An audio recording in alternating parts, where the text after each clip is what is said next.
ये रिश्ता क्या कहलाता है में फाइनली जिस फियर्स और ब्रेव अभीरा को फैंस देखना चाहते थे उसका वक्त आ गया है, क्योंकि अभीरा अब सिर्फ और सिर्फ as a wife, as a lover नहीं लड़ने वाली है, बल्कि एज अ मदर लड़ने वाली है। ये वही अभीरा है जिसने अरमान की इतनी गलतियों के बावजूद भी उसे ये सच बताना जरूरी समझा हॉस्पिटल जाकर कि उनकी बेटी पूकी मिल गई है। अभीरा का पहला थॉट यही था पूकी के मिलते ही, चाहे फिर वो रियल पूकी थी या नहीं थी, कि अरमान को ये बात पता होनी चाहिए, जबकि अरमान बेहोश था। लेकिन 7 साल पहले जब अरमान को पूकी मिली थी तो अरमान ने ये थॉट नहीं लाया अपने दिमाग में कि उसे भी ये बात सबसे पहले अभीरा को बतानी चाहिए, बल्कि वो उसे लेकर चला गया और जब वापस आया तब भी ये सच उसे नहीं बताया। तो बहुत ही ड्रामेटिक तरीके से अभीरा को ये सच पता चलने वाला है। चारू की डेथ हो चुकी है और इसी वजह से जब अरमान हॉस्पिटल से डिस्चार्ज होता है वो जाता है अभीरा को बताने के लिए, लेकिन कोई भी रीजन हो,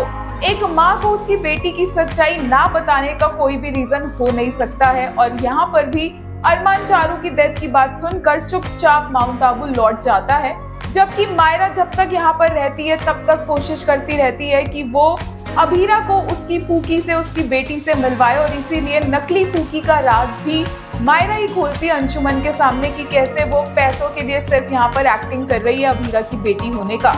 और यहाँ से जब मायरा चली गई है और अभीरा के सामने सच आ गया है कि अरमान ने 7 साल तक उसकी बेटी को उससे दूर रखा, जिस सच को अंशुमन ने अभीरा को बताया है, अभीरा अंशुमन पर नहीं बल्कि अरमान पर विश्वास करती है।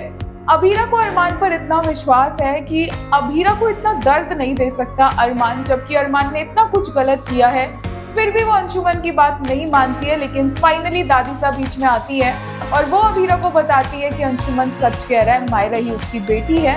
अभीरा पूरी तरह से यहाँ पर टूट जाती है, लेकिन इतना वो नहीं टूटती है कि अपनी बेटी को वापस न ला पाए। आज भी वो इतनी ज्यादा हिम्मत रखती है और यही हिम्मत अरमान माउंट आबू में देखेगा अभीरा की, जब वो मायरा को लेने के लिए पहुंचेगी और अरमान शॉक रह जाएगा और ऑब्वियसली कुछ कह नहीं पाएगा, कुछ कर नहीं पाएगा, क्योंकि वो खुद जानता है कि उसकी गलती है।